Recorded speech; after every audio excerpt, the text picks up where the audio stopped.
So what we're going to start doing, we're going to start recording right away because we're going to be putting up our poll, so that gives you a little bit of idea of what's going on in your world right at the moment. We're trying to make sure that you're safe and healthy and you're getting into the right direction. We're really excited about today's webinar.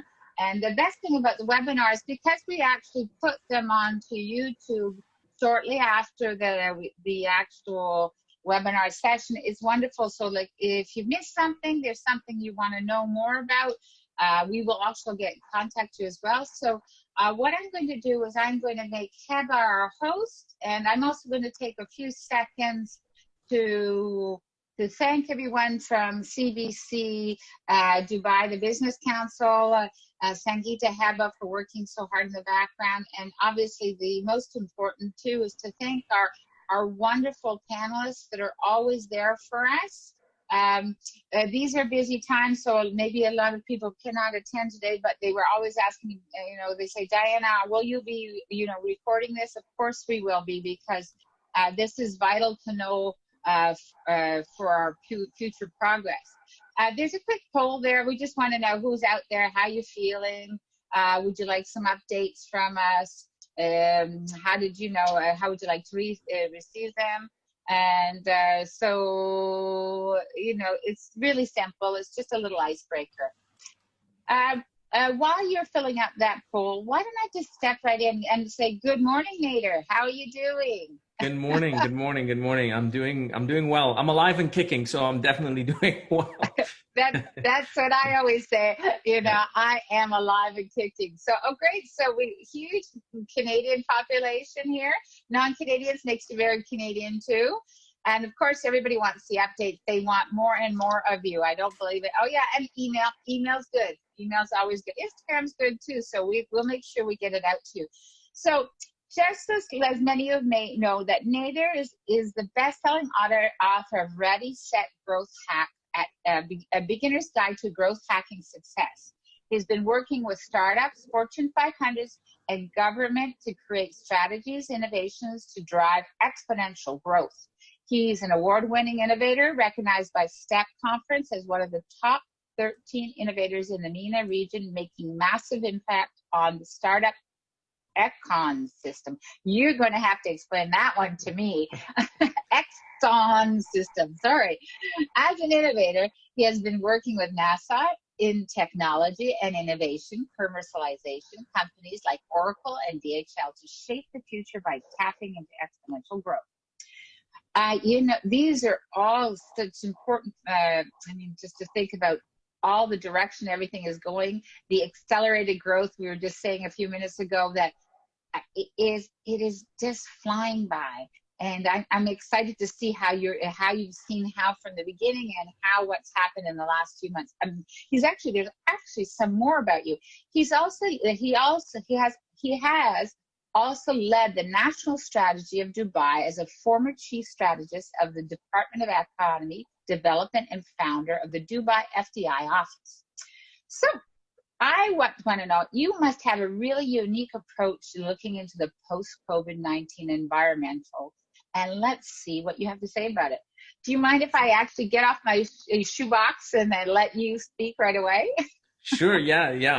I'm ready to go. So just let me know. Shall I just get started? Yeah. I think that's the way one should approach life. Just go for it. Just go for it. That's the only way forward. Yeah. So first off, I want to thank the Canadian Business Council, Diana and Heba, for organizing this. And I know they've been extremely proactive in tapping into how we're all interacting in existing we're in a transition phase right now, and I'm going to be talking more about this in my talk. But we've had to become a lot more adaptive than we've had to in the past, and it's been painful for some, and it's been absolutely natural for others. And there was always a psychological theory that I've always drawn on and learned about many years ago. And it sounds strange when you first hear it, but it says, above the age of 25, if you haven't adapted change as a norm, that you learn through trauma as you move through life. And if you step back and take a look at some of your own life events or life events about other people, we're going to talk a bit more about this in the talk. trauma is usually one of the biggest sources of change, rather than you being adaptive to change and moving with the wave, if you want to call it, and being able to take control of whatever that may look like for you. So obviously, that's not always a bad thing. I mean, we learn with time. I've one of my personal mentors, he's 78 years old. He's probably one of the most adaptive people I've ever met. He's absolutely incredible. He shames people a third of his age in the sense of energy, insight, and know-how. And he's somebody that I'd like to be like when I reach that age, hopefully. So it goes to show that we've got some incredible people in the world. And I know that we've been bombarded by a lot of negative news or fake news, misinformation, whatever you want to call it. But there's these incredible stories of generosity and the power of how human people can be with compassion. And unfortunately, we don't hear these stories. And we probably all personally, on a personal level, have heard or know about some of these little tiny stories, which I really wish would come into the spotlight, because we've been bombarded by some really crazy stuff in the news. I don't need to tell you, you probably already know it. I reached a point where I don't know if many of you had to do the same thing, but I've had to switch off the news. And that's difficult for someone like me who's been a policymaker in the past. And the news is one major source of information for us, and having to decode. I used to train people actually how to decode news, believe it or not. And having to step back and just saying, okay, I just can't look at this anymore. It could be very healthy for you on many levels, to be honest with you.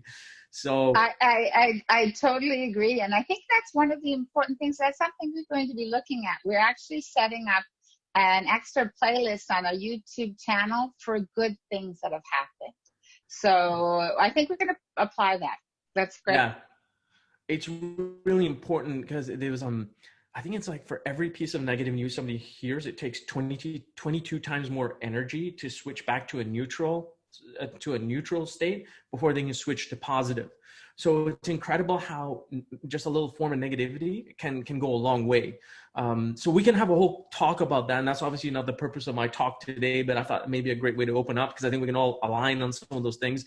So what I'm going to do is I'm going to do two things. So one is I'm going to share my screen, and I'm going to switch off my camera. So if you see me go away, don't worry, I'm here. It's purely for bandwidth purposes. So I'm sure that we have a smooth and fun time here. So I'm switching off my camera, and I am switching to my desktop, and we are live on here. So Diana, can you just confirm, are we all good on your side? You can see me, you guys can see my screen, no problem? Excellent. Yes, we can. Thank you. Great. Awesome. So I'm just going to kick in and get started. So coronavirus, why it's not end of the world, is a talk that I've actually been doing ever since literally April the 1st. Okay. And the funny thing is, when I first launched this talk, we did it via YouTube on a live discussion, and being the fact, funny enough, being April 1st, being April Fools, we all started by pinching ourselves to be sure that what we're experiencing really is happening. And unfortunately, we all felt the pain. It's kind of nice sometimes to look at the lighter side of things. It keeps us moving along in life. And unfortunately, it wasn't a dream. It was a pure reality. And that's not always a bad thing. And I'm gonna walk you through to understand why this is not end of the world. In fact, there's some massive opportunities that are going to come out of this, what to do about it, and then at the end, how to bring it into context and relevance, because it's different for every single individual. So before I get started, I always try to add value in any talk I do in three ways. One is the talk and the information I present with you. Two is the interaction. And third, if there's something that I can add to you at the end from my world that can help you do something in your world a lot better. Everything that I do relates to exponential growth. So I have a nice little surprise for you at the end, and we'll leave it for that. Keep you excited and motivated as we go along. Let me start by introducing myself. I focus on something which is called unlocking unseen possibilities, and that's about unraveling how people, innovation, and technology come together to change the world. And I've been doing that for the last 25 years plus as a strategist, innovator, and entrepreneur. As Diana had pointed out, I've recently become a bestseller with a book I'd written called Ready, Set, Growth Hack. It is a blueprint on how to exponentially grow an organization, whether you are a one-man organization or 100,000 people with just a simple idea or a growth problem as you move along. It's a blueprint that has helped many people, and I've published it so others can do that too. I've directly raised $20 million for startup companies I've built myself, $100 million indirectly for companies I've helped co-found, and $3 billion in FDI for the Emirate of Dubai through founding the Dubai Investment Office. I'm the 43rd person in history to be certified by NASA in their space technology program for an invention I created many years ago and exited in 2017. As a result of that, NASA has appointed me in an honorary role as a judge at the Space Hall of Fame, and I rank in the top 50 writers on Medium in the area of innovation. Let's get started. We're going to be looking at three things today when it comes to coronavirus and not being end of the world. We'll be looking at the cycle, the change, and the calibration, okay? And so we're going to get started here. Now, this is a very interesting infographic, and I really want to point out that this was actually done in March, at the middle of March, as this thing was kicking off. This is essentially showing how big really coronavirus is compared to other pandemics or other viruses that have come out. Now, obviously, the numbers have grown dramatically from what you see on there, but when you see it in perspective and relative to other pandemics that have happened in the past, this is actually quite small in nature, and hopefully we like it to stay like that. But it's important that we have absolute perspective on what actually is really happening. When you turn to the news media, I mean, it explodes, and I can share with you experiences where some of the startup companies I work with, we have obviously some media releases we'd like to get out there, and they wouldn't go out. The media wouldn't cover it because unless it is a COVID-19 story, they have zero interest in carrying it. And that just goes to show the news media agenda, how it's structured and is designed to just keep this one developing story for 4 months, just ongoing. And so sometimes it may not be as big as you think it is, but it is definitely not a topic to be taken lightly because it is real. It can hurt you. It can even potentially kill you. And obviously we hope that doesn't happen to anybody by any means. So let's dig a bit deeper into this. So what you see here is what I call the revolutionary cycle. We're looking at just one cycle here. We're going to draw it out a little bit deeper here. So this is a theory that was created in, I believe it's in the 1950s or 1960s by a Harvard professor. And the idea behind the theory was, and the most incredible part behind it, by the way, it's a widely applicable, and its utility goes very far. So it applies to you as an individual, it applies to an organization, it applies to a society, it applies to a country, it applies to a military.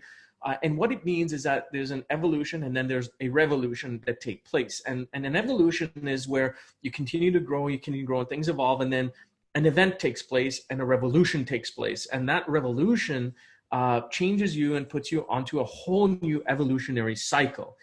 And what happens is when you're inside that revolutionary cycle itself, you can get quite blinded unless you understand this theory.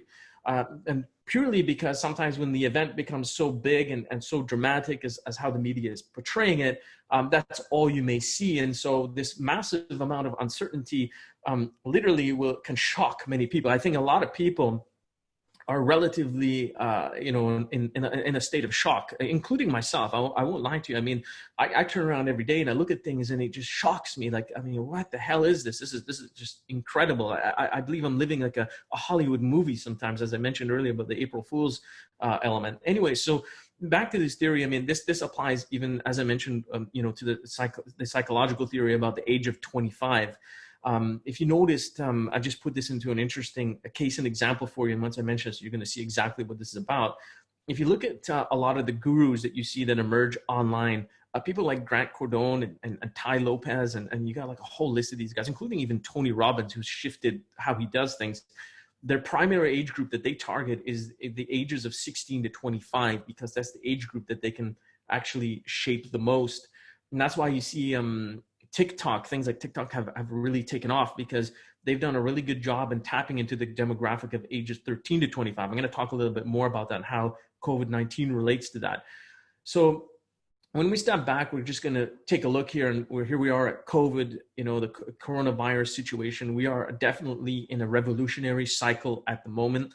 If you've noticed, many people would compare today's situation to 2008 or 2001 when we had the dot-com crash, or the early 90s, early 80s, right? So every kind of decade, we're having some evolutionary evolvement that takes place in the world. Many of them look systemic, but nothing is more systemic than what we're seeing today. And to put that into perspective, although the 2008 global financial crisis had impact on almost all of us, today we have 7 billion people, whether rich, poor, or in the middle, affected by this. And the most incredible thing about this COVID-19 story is 7 billion people today all turn in one direction towards one thing, and they're looking on how to move forward. None of the evolutionary situations that you see in the past have looked like that. If you look at the 2008 situation, those that were highly impacted by it were those who were highly leveraged, people who were out obviously taking a lot more financial risk than they should have been. And so they were the most highly impacted. So at that time, although it felt like a revolutionary cycle, it was not. It was just part of the evolution as we move along. But here we are today at COVID-19, coronavirus, and we step back and when we are in a transition phase. So today we have not got out of that revolutionary cycle. From March, we've seen estimates, and I believe they're quite realistic. We don't want to believe them, obviously, but it can take 18 months for us to get out of this thing, dating it back to March. And I think that is very realistic.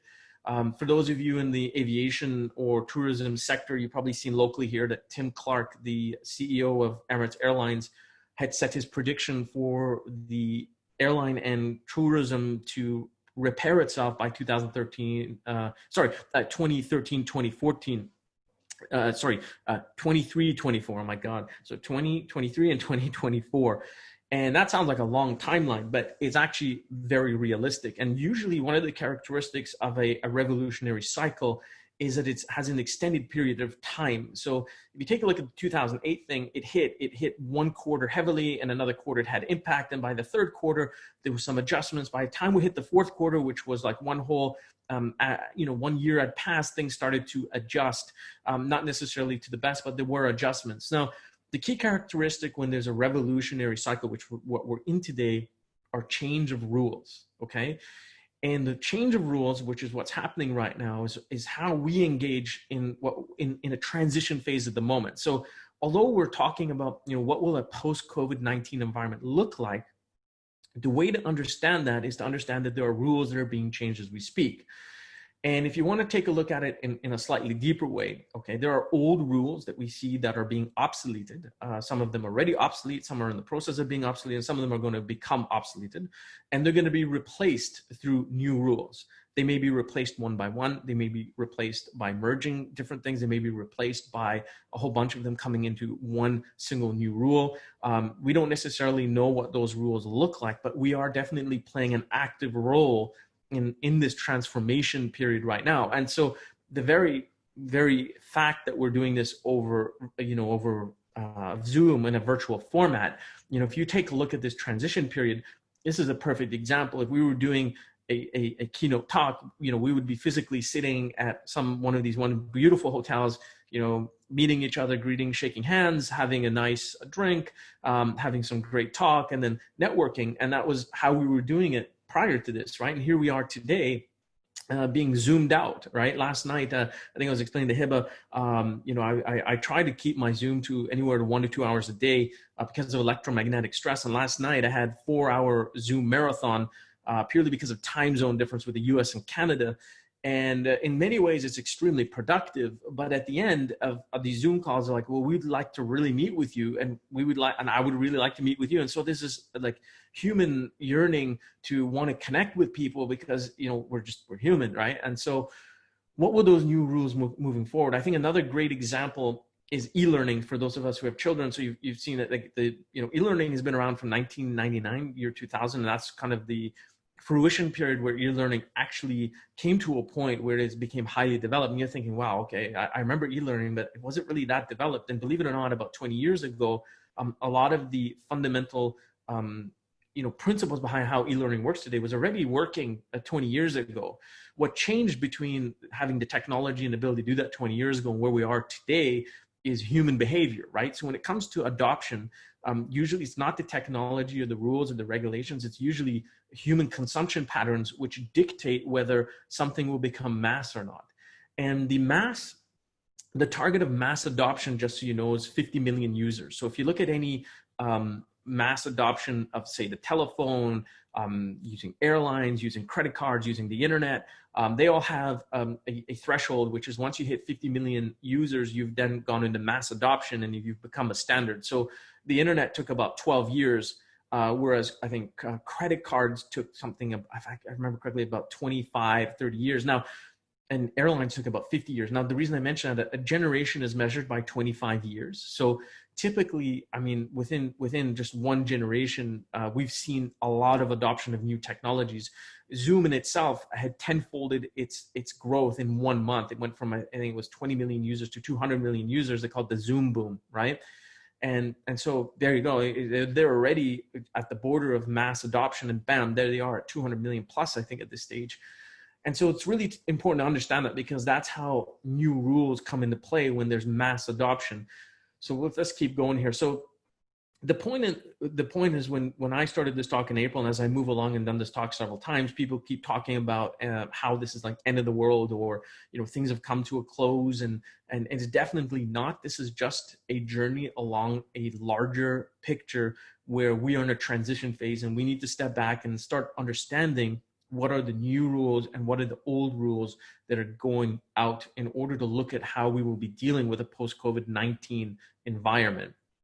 So this is something of a bit of a surprise, and I took this straight out of my analytics. I just wanted to show you, it's actually very alarming in some ways. Okay, so ages sort of 13 to 25, they're about 61% of those who were searching the keywords that you see there. So anything that relates to end of the world, which is about 20%, and it's been increasing. It may be now 30% or so of the kind of keyword searchers that have brought this talk about. Now, what's scary about this is, when you have that age group between 13 and 25, this is the future engineers, future doctors, future artists, future creatives. I mean, these guys are the future, and they're under a lot of anxiety. For those of you who have children in that age or grandchildren, we need to be very careful. They're experiencing a lot of anxiety. They don't understand, and they don't know how to deal with it. And this is one of these sort of evolving situations where the rules are changing as well, where we need to take a much deeper look at how to manage this type of anxiety and sensitivity. Because imagine, and I'm going to share with you a really powerful story to actually put this into play. I think it was about 2017 I think it was 2017. So I had a group of venture capitalists out in New York. And at that time, it was the explosion of ICOs, and that stands for initial coin offering. So this was essentially taking cryptocurrencies like Bitcoin and using them to raise money to develop the next generation of companies. So the team that I was working with in New York, they're all young, brilliant guys and girls that come out of Columbia, right? These are all one of the top schools in the world. And one of them completely threw me off after a phone call when he told me, he's like, do you realize that my generation, the millennials, do you know that we were born into a world where we have never experienced stability? And I was like, what are you talking about? He's like, well, he's like, I graduated in 2008. And so I graduated into this instability. Prior to that, there was instability. And now there's like this consistent instability. He's like, I've just never seen, a situation where there was this certainty that I can use to build myself on. And his comment, I sat and pondered it actually for about a week, because it was so powerful and profound. And I had a few more calls with him after, because I wanted to dig a bit deeper to understand that. And I realized that there was this generation that didn't experience the same things as my generation did, or generations before me, who had times in history where there was just, there was some general peace, general stability. And so when instability would come across, it would be a shock to us, right? Well, the millennial generations is consistently in shock, right? And this 13 to age 25, as of where we stand today, they're the receivers of this. So we need to be very careful with this demographic. For any of those who have, any relatives or children in that age, please, do spend a bit of extra time and do listen to them and spend time to find out how to get over that type of anxiety. I know we don't necessarily have the answers to it, but 50% of solving a problem is acknowledging it. And that's the way we get to finding a solution. So that is about the cycle. We're going to shift over to change, okay? And I'm going to try my best to make this a little bit more interactive. I've done this in a few different ways. And let me just load this up here. So what we're going to do is we're going to work on a model which I call less tea. Okay. Less tea is, as I put the picture up there, it doesn't mean drinking less tea. Of course, if the tea is good for you, continue drinking it, but it is an abbreviation for leadership, economics, social security, and technology. And it is a way that we're going to be looking at the evolutionary revolutionary cycle that I had just explained to you. So if we step back, and so I'm going to just kind of explain how we did this in the past, because it's really, really interesting. So when we did this in YouTube, what we did is we created a hashtag called leadership virus, and we created this format, which we call factor, change, outcome, and then the to add friends in there. And the reason being is that the purpose of this exercise is not actually to sit down and say, well, this is what the future is going to look like, and this is what you should do. In fact, it's actually flipping it the other way around. It's all of us trying to observe what kind of changes are actually taking place right now. And the power behind that is that you can actually see it and feel it. And it's actually not very far for you to be able to predict, well, what is the outcome of this existing change I see right now? Okay. And so what I'm going to do is I'm going to walk through each one of these factors. I'm going to describe it to you. Usually some of the interactive things in the past, like as I mentioned in YouTube, we actually would write these in the comments, and then we would actually call up friends by mentioning them and bringing them into the conversation. That was like a really cool way of doing it. So what I'm going to try to do is as and I have the chat loaded up here on my right-hand side here, I think it would be a great way for those joining in to put your perspective as we move along, because I think that having a group of people who have a very different way of looking at things presents a very interesting way for all of us to stretch our insights and definitely stretch our foresights. Okay. And I encourage people, to look at it in a few different ways. One is like, there's some things that are like really obvious, and you have a different perspective on how it might come out. And I think like definitely do not be shy to do that. And some of us have changes that we see that like nobody else sees, or very few people see, or you have a different perspective on an existing change, and you have a completely different perspective on the outcome of that, right? And that's exactly how I'd like to have this conversation go. There's no right or wrong to this, so don't worry, it's not an exam of any kind. But what I want to happen is that, when at the end of this whole talk, what I want you to be able to think about is in a structured way to look at what changes are taking place, what those outcomes will look like. And in the next part about the calibration, we'll be talking about what that may actually mean to you as an individual, how you take that and bring it into play. So let's talk about leadership. And when we talk about leadership, we're talking about government, NGOs, communities, and spiritual leaders. We're talking about things like compassion, consciousness, harmony, competencies, right? So we're looking at like the whole spectrum, okay? And so as I go along, what I'm going to encourage you to do is I'm going to kind of describe to you my example. My example is obviously should not influence you in any way, but I'm going to speak about my example and my views and why that is. And at the same time, I'll encourage you to just type into the chat, and you can use the format where you can just put leadership equals and the change that you see. And I'm going to give you my example, and then equal outcome. And that allows us to just kind of see it in a really basic formula to see what is going to come out on the other end. So I'll encourage you to do that now. I'll be speaking a little bit more about this. So my example is community leadership is on the rise, and it's going to create more cohesion. And so what I've seen happen is I see a lot of micro leadership taking place right now. And what I mean by micro leadership is smaller groups of people are starting to lead themselves, right? They're coming together.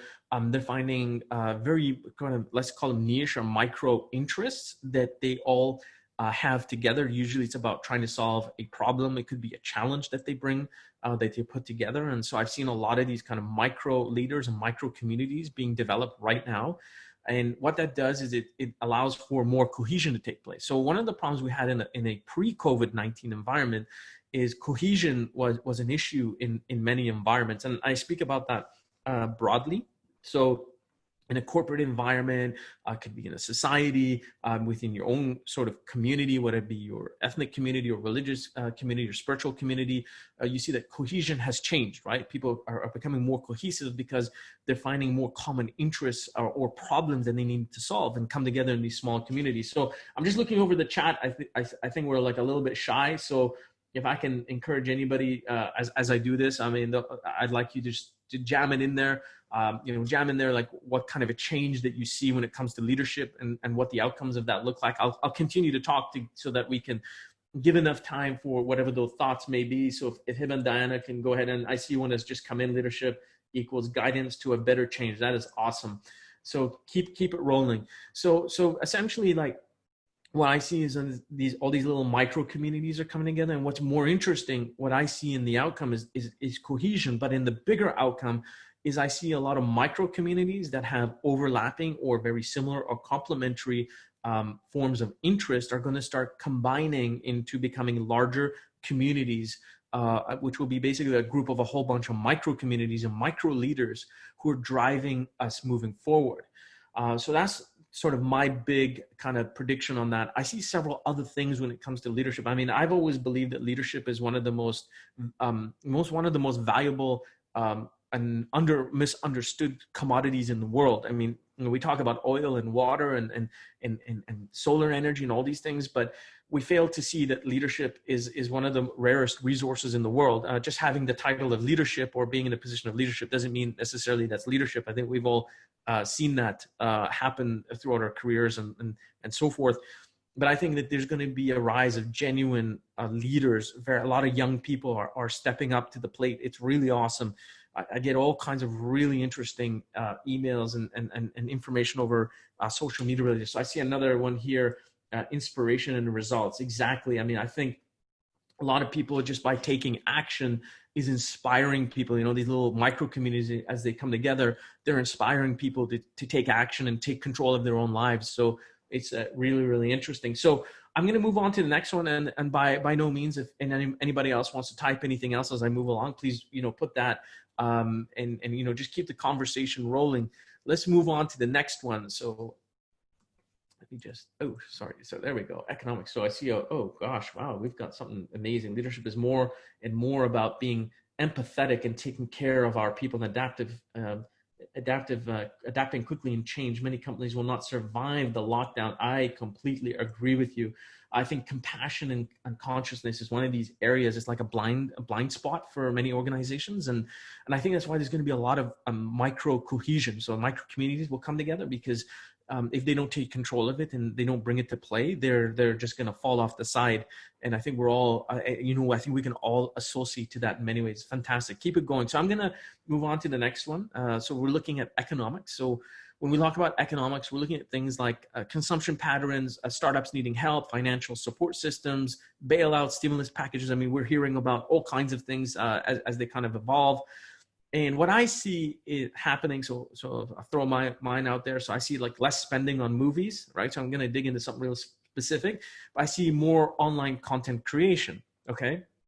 And so people's entertainment consumption has shifted. And this is why things like TikTok and Instagram, especially TikTok, have taken off massively, right? Massive.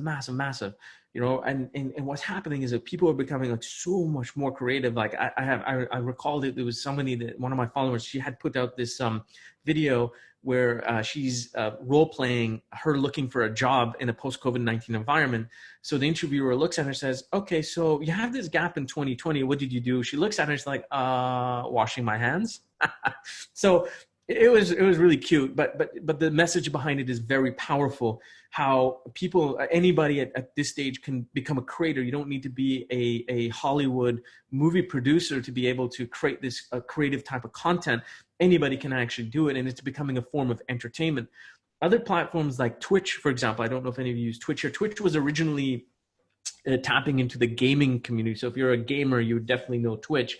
But they've actually evolved to compete with Netflix, and they're allowing content creation to become part of the content catalog, right? Whereas with Netflix, is they've just got their catalog, and that's really what you get. Not that either one of them is better or worse than the other, but they're two different offerings.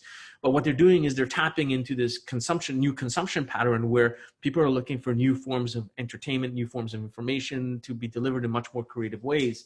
And I see here, yeah, TikTok is very big, exactly. And TikTok is just going to get bigger and bigger. And there's a lot of different new social media platforms, by the way, that are coming out that most of us have never even heard of. Now, whether they reach mass adoption, like remember we talked about mass adoption is about 50 million users. It's yet to be seen. But I think that the level of consumption pressure put on sort of creative content is going to continuously grow. Kind of stepping back as well, talking about consumption patterns, I think that, at least me and my family, we've experienced that we've kind of stepped back and we've been a lot more careful about what we spend money on. And we've been in many great ways, we've been thinking about what is it that we actually really need, need versus want. And when we go grocery shopping, you're like, do we just really need this or not? Is this really benefiting us? And so this is a time in history where we've been able to just kind of stop and focus and refine our consumption patterns. Like prior to this, I mean, we were just, I'll give you a great example. I mean, living in the UAE, almost every single day, there's like a new offering. If you follow on Instagram or YouTube, whatever, there's a new restaurant, there's a new place to hang out, new coffee shop. And so we were blessed with this great ability of having all these new things happening. And so every single day there's demand on temptation, of course, to get out and go to this new coffee shop, try this new burger and so forth. And so, that's one of the really cool things about living in the UAE. And then that's probably happening in many other parts of the world, but I think it's like very prominent here. Now people have stepped back and like, well, do I really need to go get that new burger? The reality is like you don't, right? And so you step back and you're kind of rethinking many of these things, and it's really, really, really interesting. So I've got another one here, spending on what's really needed. Exactly, I completely agree with you. I think almost all of us can agree that we've really changed our consumption pattern, focusing on what we really need. And I think, I mean, not to pick on the real estate sector, but there's been a lot of pressure on landlords to lower the rent. It's one of the problems in the sense of cost structures here in the UAE specifically. And I think this is going to take place in many other parts of the world. I hear about this in Canada as well. The Canadian government has been talking about, non-evictions and all that. And a lot of landlords I know in Canada are kind of freaking out, like, okay, hey, we have no problem helping people out. That's great. But what's the government going to do to help us out as well? We're still paying our mortgages, we're still paying our taxes. So there's an equilibrium there that needs to be achieved, right? And so as people's consumption patterns change, they're getting really focused on the things that just really matter and don't matter. So moving on, we're going to look at social, okay? So social is about there's a lot of low level of trust. I'm going to dig a little bit deeper into that. Physical engagement, of course, is much, much less. Togetherness, this loneliness, exclusion, cultural changes. And one of the things, okay, so there's two things I really want to pick on when it comes to that trust and loneliness. So loneliness, prior to kind of COVID-19 taking over the airwaves, loneliness and depression were like the number one problem from a health perspective. And it's funny because it's not necessarily a disease. Loneliness is not necessarily a disease, but it's something that's been affecting many people. And the strange part behind loneliness is you can be around a lot of people, but you still feel lonely and depressed. And there's been a lot of cases I've heard from the medical community relating to suicide. It's very scary, and it's a worldwide phenomenon at the moment where that loneliness and depression because of the COVID-19 has transformed into people wanting to take their lives. It's really, really, really scary. If you know anybody in a situation like that, please do exert extra help. I'm sure you would, but it's always a good reminder. The other thing is trust. So in a pre-COVID-19 environment, trust was, I think we can all agree, was definitely going to some of the lowest levels has been seen. And COVID-19, puts the nail in the coffin when it comes to the levels of trust we have, right? We're not trusting a lot of things around us for good reasons. I mean, I'm not saying, we blindly trust whatever's around you, but, we have a much lower level of trust when it comes to, social engagements, when it comes to the institutions and systems around us for extremely good reasons.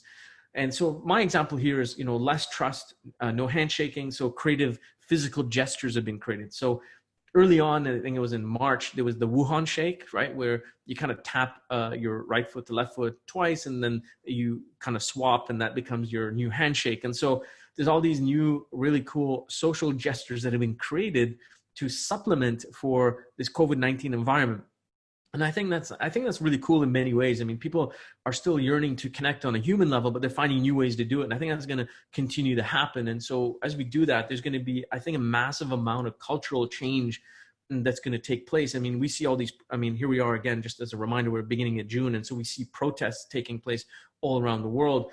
And you can see that becoming a part of the fabric of social change globally. This is no longer isolated to the location where it started. It's become a global phenomena across the board, which for good reason. I mean, it has a very powerful message behind it. So I see something else has come in here. More viral meetups, empty coffee shops, completely agree. And it's interesting you mentioned the coffee shops, because the invention of the coffee shop was originally designed to socially bring people together. And here we are where the coffee shops are empty. Last night, I'll give you a funny example. There was an Instagram account. They had these really great fried chicken sandwiches, right? So a friend of mine, he's a photographer here locally. He specializes in food, and this guy is just amazing at knowing how to make you want to eat anything he's trying to get his clients to sell. He's really good at this. So there was this fried chicken burger, and I reach out to the account. My friend introduces them. I was like, hey, I'd like to make an order, and they're like, oh, we only do delivery. I'm like, oh, that's cool. I was only gonna ask for delivery. He's like, but we only do in our area, so we can't reach you.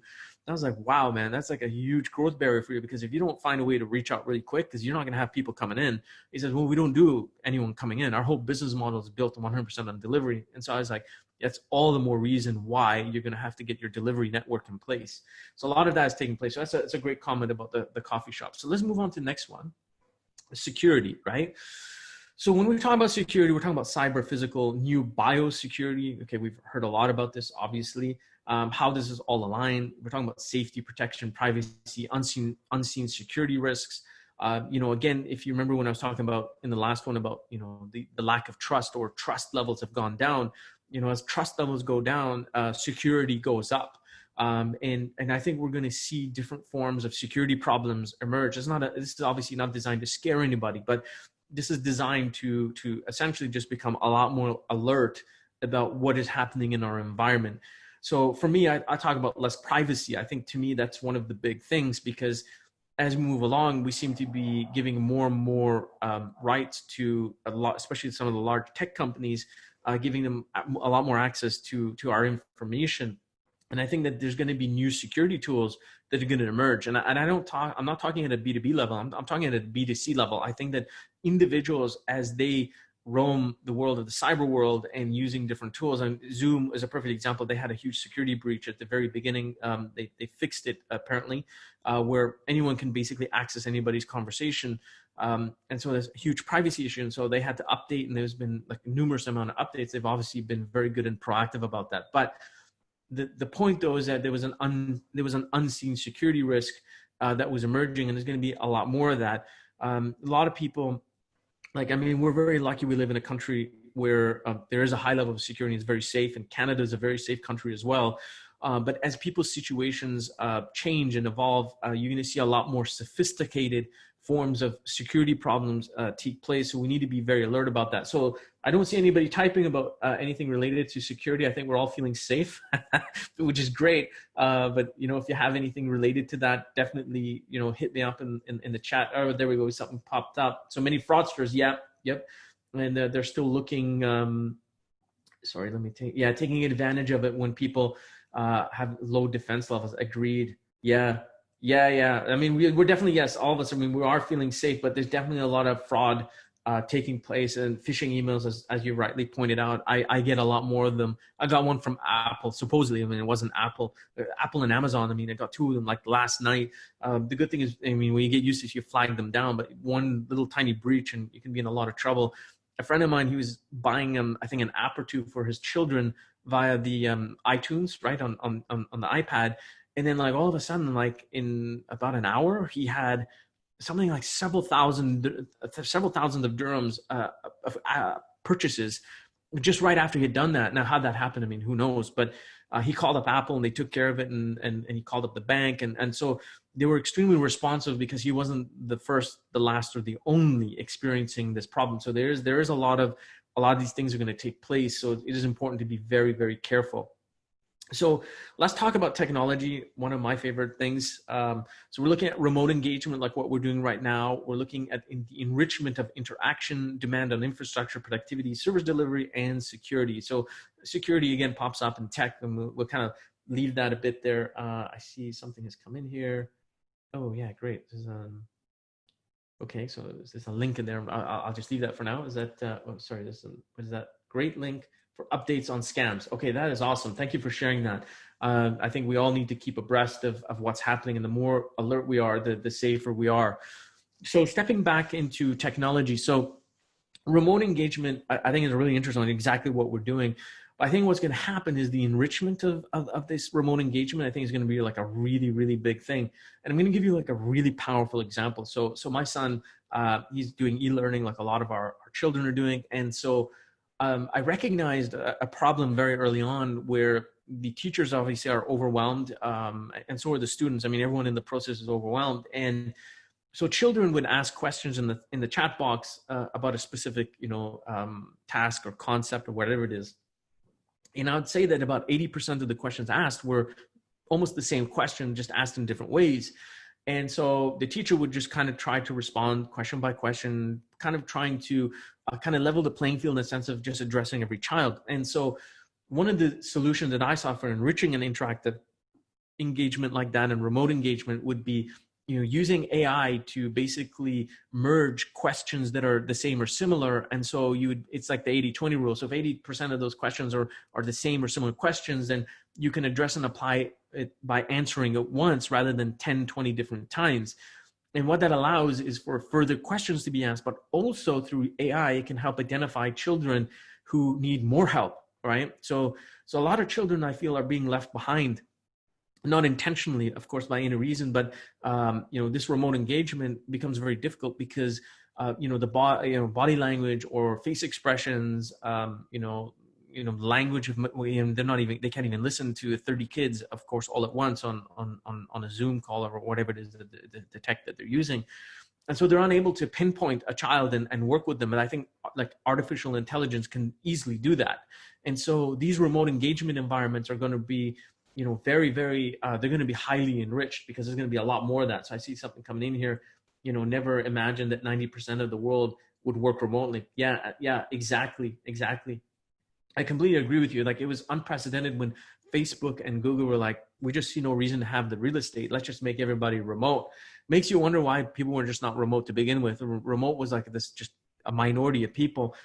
For myself, working with so many clients globally and in the consulting industry and so forth, I mean, I was always kind of like on the go. Like I like literally, believe it or not, like my book that I wrote, I literally wrote it sitting in lobbies, airline lounges, sitting on airplanes, sitting in taxis, and I'd just sit on my mobile and I'd literally write out my outline and get the information in there. And so it allowed me to work on the go and remote. And so that's the beauty of technology. It just empowers us when we know how to use it really well. And that's what's going to happen. I mean, a lot of that's going to take place.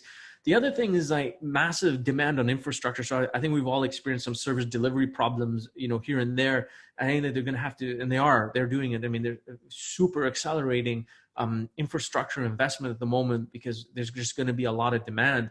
And one of the interesting things is, as you've rightly pointed out, of course, in the chat here regarding remote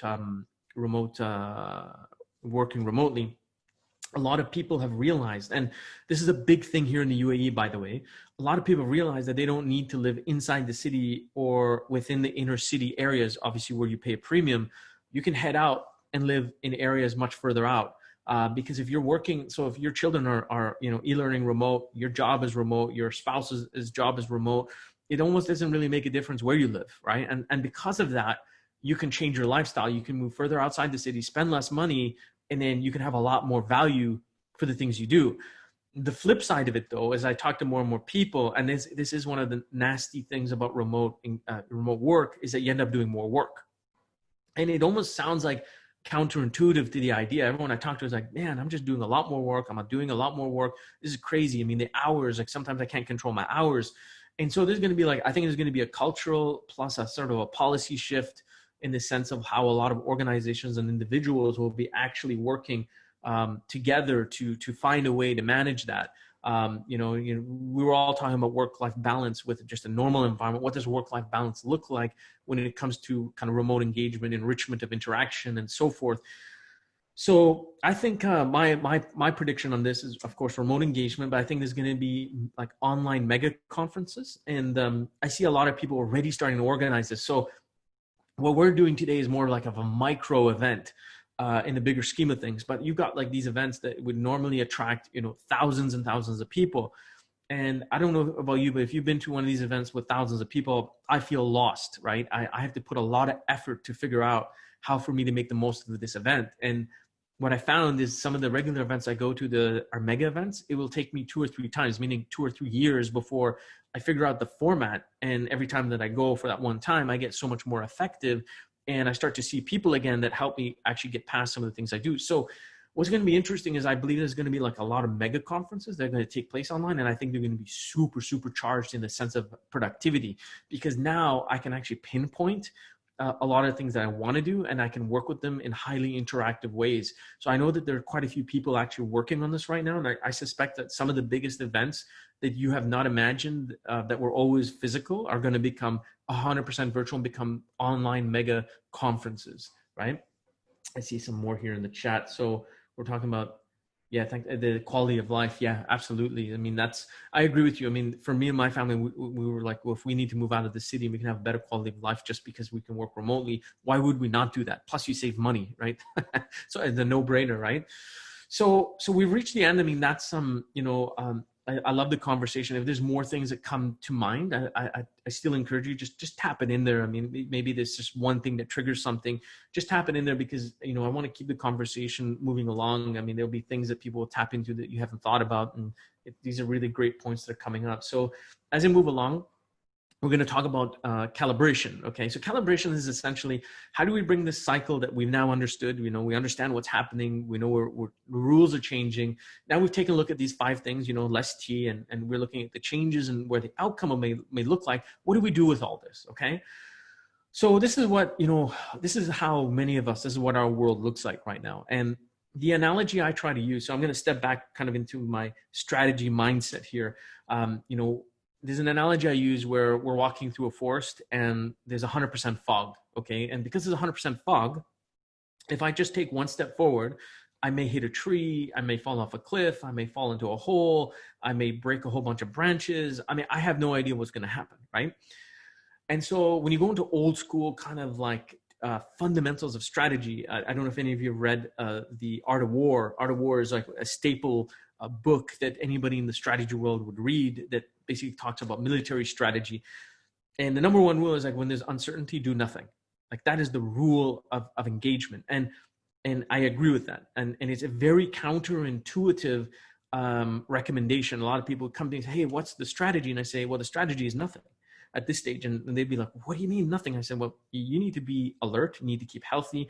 You need to keep, you need to keep on your toes, because once the fog starts to die down, so even if like the fog reduces by 5%, 10%, 3%, 25%, whatever it is, there's going to be more visibility, right? And as more visibility starts to kind of open up, and I genuinely believe on a personal level, we are in an era of an awakening era where the truth around the world around us is opening up. It's opening up, and we're going to start to see things. Unfortunately, sometimes the truth can be very ugly in nature, but I genuinely believe in a formula where without the truth, there's no hope. And without hope, I can't transform that hope into possibility. So unless I know how wonderful or how ugly that truth is, I have really no hope, because even if it's something really nasty, I at least know where I stand and I have hope to at least move forward. And then the trick is how to take that hope and transform it into possibility. So now I can actually move forward, right? And that's what our world would look like. So as we move forward, okay, so I'm going to be talking about context and relevance. Okay, so context and relevance is how we would try to look at an environment around us. And I'm talking just very top level. And as we start to create context and relevance, I'm going to explain a bit more what that actually means. The environment around us starts to become a little bit more organized. And as we keep moving along, we start to be able to organize it. And then all of a sudden, context and relevance completely align, and we understand how these two things come together. Now, what is context and relevance? So we're going to remove all the fancy talk. I'm one of these people, I just like to keep things super simple so that everybody can have utility. Relevance is about the answers, and context is about the questions, okay? So let me load this up here. So when you put that right down the middle, right? Context is about, if I ask the right questions, okay? The relevance is about me being able to get the right answers. When the two align, I've got relevance and context. So a lot of the strategic conversations I have with my clients always start with exactly this: context and relevance. Is what we're talking about in context, and is it relevant? Okay, so a great example of where this doesn't work. So I have a lot of tech companies, they've got this beautiful technology. Okay, so they're asking the right questions, but they haven't answered where does it fit, right? So it's in context, but it's not in relevance. So you got this awesome tech, but it doesn't really solve a problem for anybody, or it hasn't been aligned to solve a problem for anybody. So it's wonderful in context, but absolutely not relevant in the way it works. So let's step back. We're going to look at the characteristics of context and relevance. I'm going to put it into a model so you can see how the two combine. So as we said, I mean, questions about asking the right questions at the right time, at the right depth, but it's avoiding the complete opposite of that, right?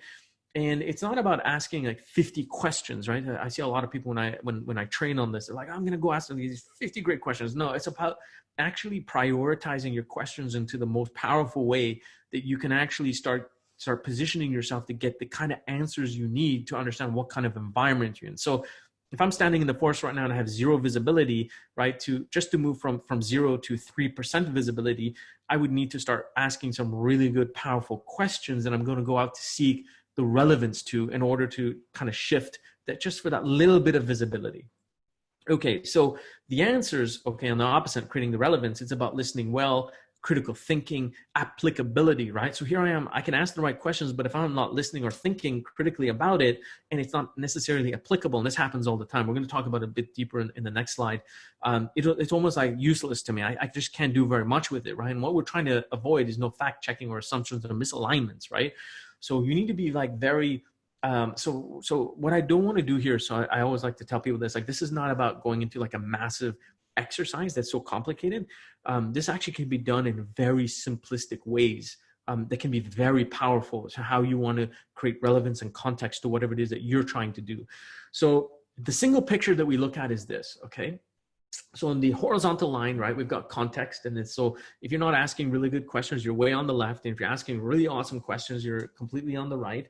And if it's relevance, okay, we're going vertically there. So if you're at the really top, you're getting really awesome answers. And if you're really at the bottom, right, you're not getting really the great answers. So let's take it quadrant by quadrant. If we're at the very top right-hand side, that's where we want to be. We have high relevance, high context. But if we shift to the left top there, where we have the right answers, but not necessarily the right questions. And that sounds a bit awkward, by the way. Some people can have some excellent insights, information, but they just don't know how to put it in the context, right? So where you don't want to be is the bottom left, where it's like you just don't have context or relevance at all. There's a lot of people sit in that space, by the way. And then on the bottom right, where relevance is very low, and but the context is very high. And this is where, again, like, this is about, I would say about 60 to 70% of people actually sit in that bottom right corner. So they can quickly get to the idea of asking really good questions, but getting the relevance to those questions becomes very complex. And so the shift from, the bottom right to the top right becomes very, very, very challenging. And so and I'm going to show you a cheat sheet in the next one, how to do that. So let me dig in here. So this is a cheat sheet here. So go ahead and take a screenshot, or I can find a way to give you a PDF after this, but I'm going to explain to you how this works, right? So you take the model and we step back and we start thinking, okay, well, context, man, what does that mean? What does that mean, right? So if we take a look at it, like, okay, so why is this happening? And why does this exist? Okay, so those are like, what I've done is I've taken like 24 of the most powerful questions and categorized them for you. And this is about honing into, getting into these type of questions. If we're looking at like COVID-19, for example, right? And I don't mean to pick on COVID-19, but I just want to create a context that we can all relate to. So like, why is this happening and why does it exist? If you dig a little bit deeper into that, then you start to create some relevance that can help you find some solutions into why that is. And one of the answers for me, by the way, and of course, is my opinion, not to influence anybody, of course, here, but I believe that there's been corruption in the food supply chain. And so if you're eating, it's a garbage in, garbage out kind of thing. So if you're eating good quality, nutritious food, the output of that is you'd have a strong immune system. And so hence, you'd be healthy. And so whatever virus it may be, you would have a much better chance of fighting it, or maybe not even knowing it even exists altogether, right? And so that's like an alignment of context and relevance from the first part. So when you go a little bit deeper into questions, like, some of the powerful ones here, like I really look at, so number 6 for me is one of the most important questions, when to take action. So sometimes like timing plays an extremely vital role. And I'm going to give you a really powerful example of this. So there's a TED Talk by Bill Gross. So not Bill Gates, but Bill Gross. So Bill Gross founded a company in the 90s. It's a VC firm called Idea Labs. Okay. And his theory was, let me like pump investment into 100 companies. And then I'm going to like see how many of these, and I'm going to pump as much effort into them to see how many of them will become successful. It's kind of like a reverse model to some of the other VC firms. Now, what's interesting about his TED Talk, he took these 5 factors and he's like, what is it? So he's invested in hundreds, maybe even thousands of companies at this stage. And he was like, what is it that makes a successful company? So he took like these factors. He's like, is it the team? Is it the idea? Is it the execution? Is it the the product, or is it the timing, right? And he goes through these 5 factors, and you would obviously lean from an intuitive perspective. Oh, it must be the idea. Oh, it must be the team. Oh, it's definitely got to be the execution. But the least expected of them, which is why he saw companies in his portfolio succeed, was timing, right? And if you step back at that, I mean, it's a tested and proven known factor. If you take a look at big companies like Facebook or Airbnb, the reason that you see that they've been extremely successful, there's something about their timing. So Facebook, for example, they were competing with MySpace. I mean, they're gone now. I mean, maybe they still exist, but nowhere on the radar screen. They were essentially, at that stage, their business models were almost identical. The difference was that there was a shift in media. And when there was a shift in media, especially in the spend around media, people were looking for more effective ways to spend and sponsor media to get their products across, right? And that's obviously how media is funded. Facebook jumped into play. They had performance metrics that nobody else was able to do at the time, and so media spenders or media buyers were like, "Whoa, this is a lot better than radio stations or TV advertising." And so their timing was impeccable. You'll notice the same exact thing with Airbnb, that there was a decline in travel, and hotel costs were very high. This was prior to a lot of consolidation of hotels. So that you got like these big players like Sherwood. I think they've also consolidated into a much larger organization. So there's been like a huge amount of consolidation because of the cost structures when it comes to hotels and lodging in general. But Airbnb had tapped into right at the beginning of that, and that's how they actually got really, really big. If you look at it, Booking.com did exactly the same thing that Airbnb did, but they started in 1996, believe it or not. They're an incredible company. From a growth hacking perspective, they do about 1,000 tests a day to refine their offering on a daily basis. And that's why now that I mention it to you, when you go to Booking.com, almost every single time, although the experience feels quite unified, you're going to notice little tiny bits here and there that they're consistently testing to identify where they can get better returns in adding value to their customers. So it's actually quite amazing. Okay. Sorry, I've gone a little too deep into that example, but I really want to get this across to you. Sorry, I see here that very good exercise insight sheet. Unfortunately, fake news goes viral. Yes. So we're gonna talk a little bit more about that. So I'll leave those kind of 24 questions, and we'll find a way to get that to you guys. On the other side, when it comes to relevance, if you see exactly what you've just typed into the chat, and thank you for that, is number one is avoid fake news, and that can be very challenging in today's world. But with time, you will identify exactly what they are. Using single sources is very dangerous. Coming to one choice is very dangerous. Tapping into negativity or being embroiled by negativity is going to kill your relevance. Okay. Believing everything that you read it will obviously not help you, and rushing to conclusions. Okay. So that's what to avoid, right? But what to do is you need to talk to as many people as you can. You need to talk to as many diversified people as you can. You need to read and look into as many sources as you can. And you need to look at many different type of those different sources. So you need to create ongoing conversations that help you emerge into a much deeper perspective. Now, what I can tell you here, what I've had extreme success with, proven and tested over many years, the more unusual as characters people I deal with. So some of the people that you could classify to be like the craziest people you can ever imagine to deal with are some of the most interesting people. Of course, we can all agree on that, but their perspective on the world will open your eyes to things that you would not even imagine were possible. And I think that's one of the things that is really, really vital to extending your ability to see what's happening. And I see here that you put difficult to find good sources. I agree with you. I mean, it's become tougher than it's ever been. I think it's really important to diversify the sources that you use. So some of the sources that we used to depend on are not as credible as they used to be. And I think you would agree with me on that. I think we need to read between the lines. You need to have as many different conversations with different people who are switched on, who are tapped into different networks, who are tapped into different communities, who are tapped into different forms of insights, and they have their own foresight that you can tap into. And the other really part here that I recommend, especially to many entrepreneurs, is keep the conversation going. So imagine like I introduce you to this wild, crazy entrepreneur or inventor and gives you like some really crazy views on things. You walk away with like this really awesome insight and you've developed some foresight into where you believe your future might be. It's always wise to keep that conversation going, because the world is very dynamic around us. So it's not about, hey, I just need this information. It's about keeping the conversation going with people who are like-minded or completely on the opposite side, but who'd be willing to work and share information with you, because the situation is quite dynamic. And so you definitely want to keep those conversations going.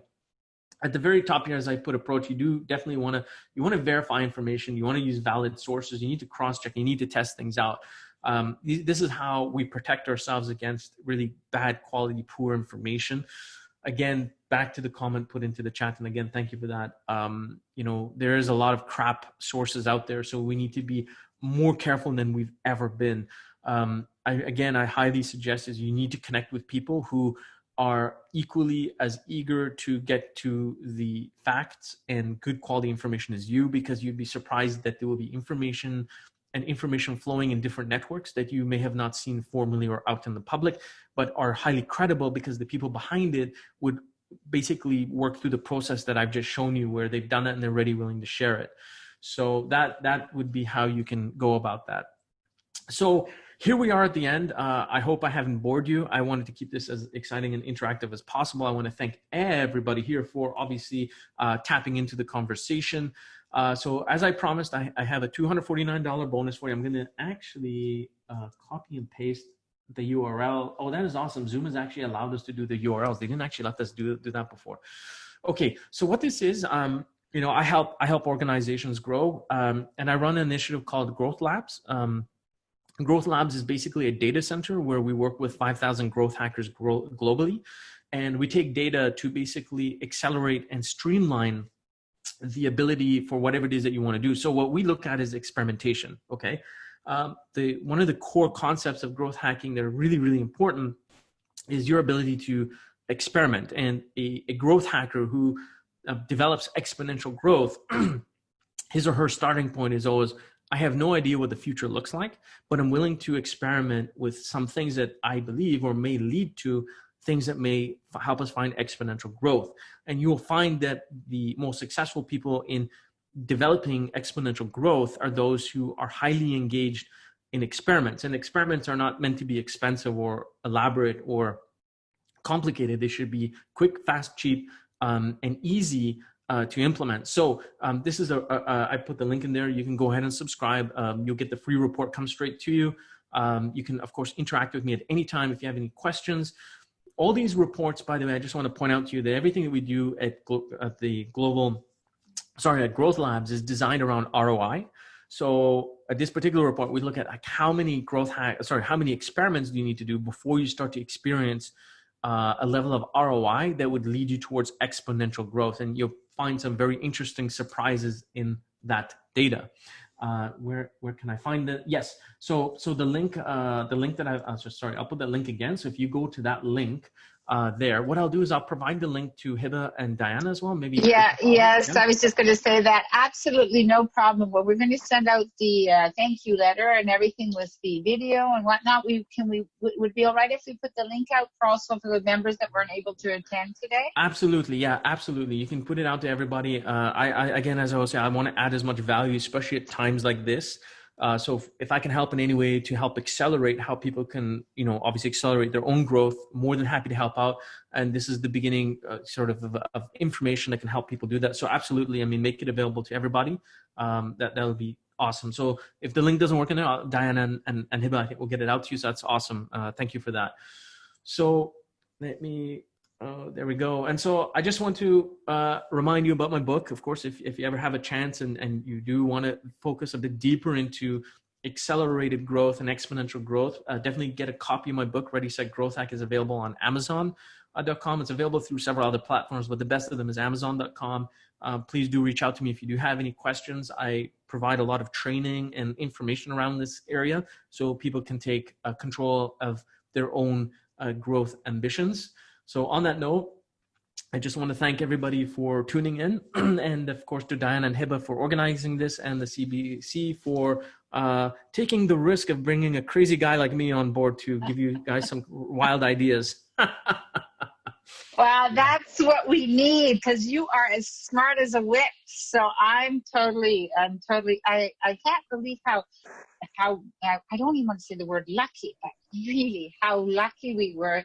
It is like having a one-on-one private session with you today, and it just makes you want to learn more. So I am so excited about this. I'm excited about reading the book. Thank you for the perks. You are Thank you. really it is a give back time, and I am in total agreement with you. This is the time where we're gonna, we need to give back, because there's some other people that just need this type of direction. So thank you, all of you, for being on with us today. That was very kind of you. I know that you're all in your busy get back mode, so we're going to let you get busy, but we want you to have accelerated growth. We're looking to thank again Nader for helping us with this growth. It was an awesome conversation there, and I've gotten so many SMSs from people today asking, have you recorded it? Have you recorded it? It seems we have recorded it.